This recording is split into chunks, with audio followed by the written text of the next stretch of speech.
राम राम। भारत में दृश्य एकमात्र चंद्र ग्रहण के बारे में मैं आपसे बात करूंगा। ये जानकारी भारतीय पंचांग के अनुसार होगी। ये पंचांग वो पुस्तिका है जिसमें सूर्य ग्रहण, ग्रह किस दिन राशि परिवर्तित कर रहे हैं उसके बारे में जानकारी, और हमारे दिन त्योहार किस दिन आ रहे हैं इसके बारे में जानकारी होती है। तो ये जानकारी इस पंचांग के अनुसार है। तो यहां पर इस जानकारी को शुरू करने से पहले अगर आप इस चैनल पर पहली बार आए हैं और आपने चैनल सब्सक्राइब नहीं किया तो ये चैनल सब्सक्राइब जरूर करें, ठीक है। अब मैं ये विवरण शुरू करता हूं। चंद्र ग्रहण, चंद्र ग्रहण है तो ये चंद्रमा से जुड़ा है, केतु से जुड़ा है, क्योंकि केतु चंद्र को ग्रहण लगाता है, ठीक है। तो ये खंडग्रास चंद्र ग्रहण किस तारीख को पड़ रहा है पहले ये समझना है। 28 अक्टूबर 2023 को, ठीक है। ये ग्रहण अश्विन पूर्णिमा को 28 व 29 तारीख को पड़ेगा। 29 तारीख इसलिए ले ली क्योंकि अंग्रेजी कैलेंडर के अनुसार रात के 12 बजे के बाद तारीख बदल जाती है, इसलिए 29 भी बीच में आ गई क्योंकि ये ग्रहण मध्य रात्रि 12 बजे के बाद तक चलेगा। तो 29 तारीख इसमें शामिल हो गई। 28 को शुरू होगा, मतलब 28 में से प्रभाव लग जाएगा इसका और 29 में जाके समाप्त होगा। तो इसलिए यहां पर 28 और 29 दोनों तारीखें ली गई हैं, ठीक है। अब ये क्या कहते हैं, ये ग्रहण अश्विनी पूर्णिमा को 28 व 29 2023 की मध्य रात्रि को संपूर्ण भारत में खंडग्रास के रूप में दिखाई देगा। इस ग्रहण का स्पर्श व मोक्ष काल क्या है। स्पर्श क्या होता है, जब किसी चीज की शुरुआत होती है तो वो किस समय ग्रहण की शुरुआत होगी, रात को 1:05 पर, रात को 1:05 पर। ये 1:05 होंगे 29 तारीख के, याद रखिएगा। 28 12 बजे खत्म हो चुकी है, 29 शुरू हो गई, ठीक है। तो ये 1:05 पर शुरू होगा भारतीय स्टैंडर्ड समय के अनुसार। अब ग्रहण का मध्य, ग्रहण का मध्य क्या है, यहां से ग्रहण शुरू हुआ, ये यहां तक मेरे सर तक पहुंचा, ठीक है। यहां से फिर ये नीचे उतरना शुरू हो गया, यानी कि पूर्ण अवस्था जो होती है ग्रहण की उसको मध्य कहते हैं, ठीक है। तो वो समय को हम पीक टाइम भी कहते हैं जब उपाय करना होता है। वो समय क्या रहेगा भारतीय समय के अनुसार 29 तारीख को रात को 1:44 यानी कि 44 ठीक है। उसके बाद ये ग्रहण उतरना शुरू हो जाएगा, यानी कि मोक्ष समाप्ति की तरफ बढ़ेगा। वो समय होगा रात के 2:24 पर ये ग्रहण समाप्त हो जाएगा, ठीक है। अब ये आगे क्या बोलते हैं, भारत में जब 28/29 अक्टूबर 2023 की मध्य रात्रि 1:05 पर यह ग्रहण चंद्र ग्रहण शुरू होगा, ठीक है। उस समय तक संपूर्ण भारतवर्ष में चंद्र उदय हो चुका होगा। भारत के सभी नगरों ग्रामों में 28 अक्टूबर को सायं 4 से 6 बजे तक चंद्र उदय हो जाएगा। सभी उन्होंने बोला है, ठीक है ना। तथा ये खंडग्रास चंद्र ग्रहण 28 अक्टूबर की रात्रि 1:05 से शुरू होकर रात्रि 2:24, ठीक है ना, 2:24 पर समाप्त होगा, ठीक है। भारत के सभी नगरों में इसका प्रभाव मध्य व मोक्ष देखा जा सकेगा, यानी कि प्रत्यक्ष आप चंद्र ग्रहण भारत में ये देख पाएंगे, इसलिए इस ग्रहण का पूरा प्रभाव भारत में रहेगा, ठीक है। इस ग्रहण के बारे में आगे क्या जानकारी है, भारत के अतिरिक्त ये ग्रहण कहां कहां और दिखाई देगा इसके बारे में भी बात करना जरूरी है। ये ग्रहण ऑस्ट्रेलिया, संपूर्ण एशिया, यूरोप, अफ्रीका, दक्षिण पूर्व अमेरिका, उत्तर अमेरिका, उत्तर पूर्वी क्षेत्र, कनाडा सहित हिंद महासागर, दक्षिणी प्रशांत महासागर में भी दिखाई देगा। अब ग्रहण का सूतक समझना है हमें। ग्रहण का सूतक क्या होता है। सूतक लफ्ज आपने कई बार सुना होगा। सूतक का मतलब होता है जब ग्रहण शुरू होने वाला होता है ना, तो उस समय से पहले खाना पीना बंद कर दिया जाता है। हमारे वैज्ञानिकों ने यहां तक भी देखा है कि जब चंद्र ग्रहण या सूर्य ग्रहण होते हैं ना, पक्षी चहचहाना बंद कर देते हैं, शोर डालना बंद कर देते हैं, ठीक है। और वो इस प्रभाव को अच्छी तरह से समझते हैं और सूतक में मंदिर बंद हो जाते हैं, ईश्वर की आराधना बंद कर दी जाती है। उस समय में शुभ चीजों को ढक दिया जाता है, देवता की मूर्ति को ढक दिया जाता है, ठीक है ना, और फिर ग्रहण के उपरांत ही शुद्धि करके सब चीजें दोबारा शुरू की जाती है, ठीक है। और सूतक में देखो, अगर कोई परहेज कर सकता है तो खान पीन का परहेज होता है, वो सभी बातें मैं आगे करता हूं। तो ये सूतक का मतलब यही है, खान पान बंद कर दिया जाता है। ईश्वर जो भगवान है उनके मंदिर के कपाट बंद हो जाते हैं ग्रहण के समय में, उसे सूतक कहते हैं। पूजा पाठ बंद हो जाते हैं मंदिरों में, ठीक है। तो इस ग्रहण का सूतक 28 अक्टूबर 2023 को सायं 4:05 पर आरंभ हो जाएगा। ये आ गया 9 घंटे पहले, 9 घंटे पहले इसका सूतक तकरीबन लग गया, ठीक है। तो ये ध्यान देना है। तो यहां पर क्या कहते हैं कि ग्रहण काल तथा बाद में क्या करें, अब ये महत्वपूर्ण है, ये समझें। तो यहां पर मैंने आपको पहले ही इसके बारे में बताया कि ग्रहण के सूतक व ग्रहण में काल में हमें क्या करना चाहिए। स्नान करना चाहिए किसी पवित्र नदी में, सरोवर में, कुंड में या घर में, ठीक है ना। अब आप जल से स्नान करिए, बाद में गंगा जल का स्प्रे कर लें। दान करना चाहिए, यानी कि दान की वस्तुएं संकल्प करके रख लेनी चाहिए। जप पाठ करना चाहिए, जो आप जप करते हैं, जो आप पाठ करते हैं उसको करना चाहिए। मंत्र जाप करना चाहिए, मंत्र सिद्धि करनी चाहिए। तीर्थ स्थान में अगर आप गए हैं, आपका मन है, जैसे हरिद्वार में मेरी कोशिश होगी कि मैं शायद जाऊं, ठीक है ना, कोशिश होगी कि चंद्र ग्रहण पर पहुंचूं, स्नान करूं, तो वो तीर्थ जहां पर चंद्र ग्रहण का स्नान हो सके वो आप कर सकते हैं। बाकी कपाट तो बंद रहते हैं सूतक काल के कारण, ठीक है ना। ध्यान कर सकते हैं, हवन कर सकते हैं। शुभ कार्यों का संपादन कल्याणकारी होता है, यानी कि शुभ कार्य जो होते हैं ईश्वर के नाम पे वो आप कर सकते हैं। धार्मिक लोगों को ग्रहण काल में 28 अक्टूबर को सूर्य अस्त, जो धार्मिक लोग हैं, इन चीजों को मानने वाले लोग हैं, ग्रहण को मानने वाले लोग हैं, ज्योतिष को मानने वाले लोग हैं, इनमें अपना विश्वास रखते हैं, उनको क्या करना है कि 28 अक्टूबर को सूर्य अस्त होने से पहले, ठीक है, आप मंदिर के पंडित जी के पास जाएं। मैं ये कहूंगा 28 अक्टूबर को क्यों जाना भैया, 27 अक्टूबर को जाओ या 28 अक्टूबर की सुबह को जाओ कि पंडित जी ग्रहण लगने वाला है, बताइए हमें क्या दान करना चाहिए।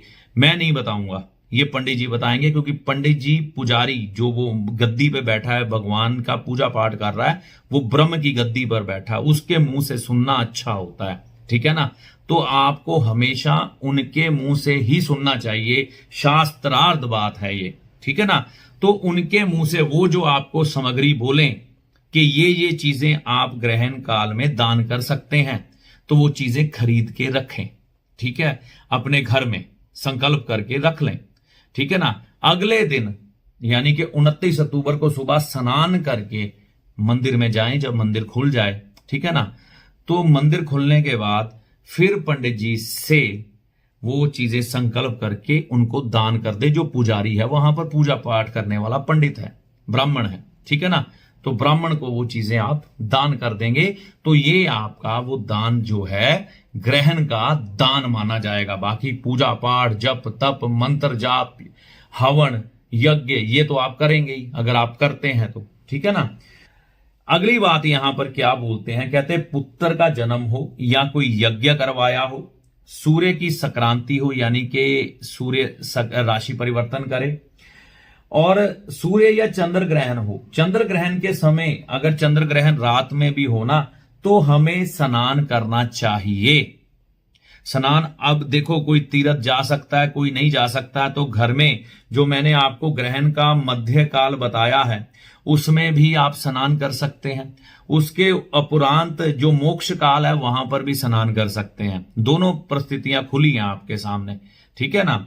तो मध्य काल में यानी कि रात के 29 तारीख जो आएगी, 29 अक्टूबर 2023 को रात को 1:44 पे आप किसी पवित्र नदी में स्नान कर सकते हैं, घर में स्नान कर सकते हैं, या फिर रात को 2:24 पे रात को स्नान कर सकते हैं किसी पवित्र नदी में, दरिया में, कुंड में या घर में, ठीक है। स्नान करने के बाद अगर आप घर में कर रहे हैं तो गंगा जल का स्प्रे कर लें, ठीक है ना, आपका स्नान हो गया। बाथरूम से बाहर आकर करिएगा, ठीक है। तो ये करना चाहिए। अब आगे चलते हैं, ये क्या कहते हैं सूतक में एवं ग्रहण काल में हमें किन चीजों का ध्यान रखना चाहिए, क्या चीजें वर्जित हैं। ग्रहण काल में मूर्ति स्पर्श करना, बिना वजह खाना पीना, मैथुन करना यानी कि शारीरिक संबंध बनाना, निद्रा लेना, नाखून काटना, झूठ कपट करना, है ना, इन सब चीजों से परहेज करना चाहिए। अब सूतक काल में कहते हैं अगर कोई बच्चा है, वृद्ध है, रोगी है, गर्भवती स्त्री है, तो उसको भोजन या दवाई आदि लेने में कोई दोष नहीं है। अगर उन लोगों को जरूरत है, वे नहीं सह सकते, तो इनको दे दे। ठीक है। ग्रहण सूतक से पहले दूध, दही, अचार, चटनी, मुरब्बा में कुशा रख लेना श्रेष्ठकर होता है। कुशा क्या होती है? देखिए, कुशा की मैं ये चित्र लगा रहा हूं। कुशा के ना आसन आते हैं बाजार में, किसी भी पूजा पाठ की दुकान में जाइएगा, वो फ्री में दे देते हैं उस समय। तो आसन जो होती है ना, कुशा के आसन की होती है। तो कुशा वहां से वो निकलवाइए, एक तीला सा होगा, उसको लाकर इन सभी चीजों को जो उन्होंने बताई है, दूध, दही, अचार, चटनी, मुरब्बा, इसमें कुशा डाल देनी चाहिए। वैसे अगर आप इतना परहेज, वैसे तो कहते हैं कि सूतक लग जाए कुछ नहीं खाना चाहिए, अगर आप नहीं कर पाते ना, तो शास्त्र हमें यह भी आज्ञा प्रदान करते हैं कि अगर आप नहीं सब्र कर सकते तो खाने वाली वस्तु में आप कुशा डाल सकते हैं, कुशा डालकर उस वस्तु ग्रहण कर सकते हैं। ठीक है। सूखे खाद्य पदार्थों में कुशा डालने की जरूरत नहीं है। जो बने हुए हैं ना, उनमें ही कुशा डालनी है, सूखे अनाज में कुशा नहीं डालनी। तो ये बातों का ध्यान रखना। देखिए, जो गर्भवती माताएं या बहनें हैं ना, उनको ग्रहण काल में कोशिश करनी चाहिए कि ना बाहर निकले। ये बड़ा महत्वपूर्ण है। वैसे इन्होंने ये आज्ञा तो दी है कि ग्रहण काल में अगर आप खाना चाहें तो खा पी सकते हैं। ठीक है ना। उसमें बस खाने पीने वाले वस्तु में आप दवाई ले रहे हैं या कोई खा रहे हैं, आप नहीं परहेज कर पा रहे, कुशा डाल लें। कुशा मैंने पूजा पाठ की दुकान पहले ही बोली, आपको वहां जाएं, कुशा का आसन मांगे, अगर वो आपको आसन दे दे ठीक है, नहीं तो उसको बोलो भाई एक कुशा ही दे दो, उसके पास होती है।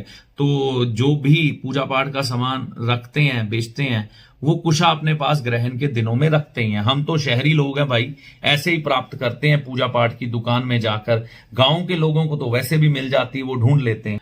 देखिए, ऐसा है, चाहे सूर्य ग्रहण हो चाहे चंद्र ग्रहण हो, आपकी राशि प्रभावित जरूर होती है। ग्रहण कोई शुभ घटना नहीं है।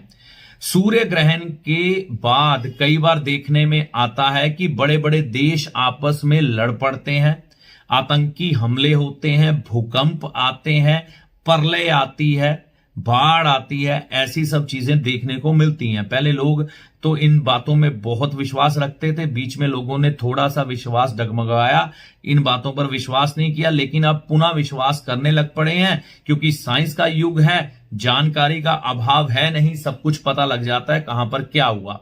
तो ये जो अशुभ घटना होती है ग्रहण की, तो प्रलय आने की संभावना रहती है। प्रलय दुनिया में भी आती है और प्रलय आपकी राशि पर भी आती है। अब आपकी राशि कोई भी हो, आप एक इसमें साधारणता काम कर सकते हैं, महामृत्युंजय मंत्र का जाप। अगर आप कर पाए तो एक माला जरूर करें, अगर ना कर पाए तो आप YouTube या किसी भी माध्यम से लगा के सुन लें, ये आपके लिए हितकारी रहेगी।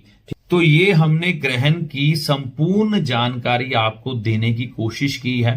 बात ये याद रखें, जो ग्रहण का प्रभाव होता है, अगर आपकी कुंडली में चंद्र ग्रहण है, यानी कि चंद्र केतु इकट्ठे हैं, तो किसी भी विद्वान से अपनी कुंडली जांच करवा के ग्रहण का उपाय कर लें। ठीक है, ये जरूरी होता है।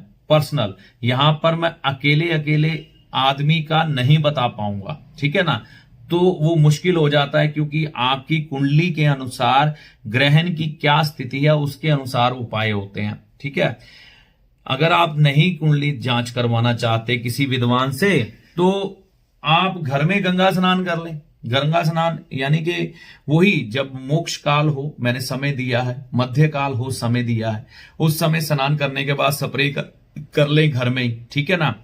और अगर आप किसी पवित्र सरोवर या नदी में स्नान करना चाहते हैं तो फिर सर्वोत्तम है, वहां पर दान पुण्य कर लें, ब्राह्मण को कर दे।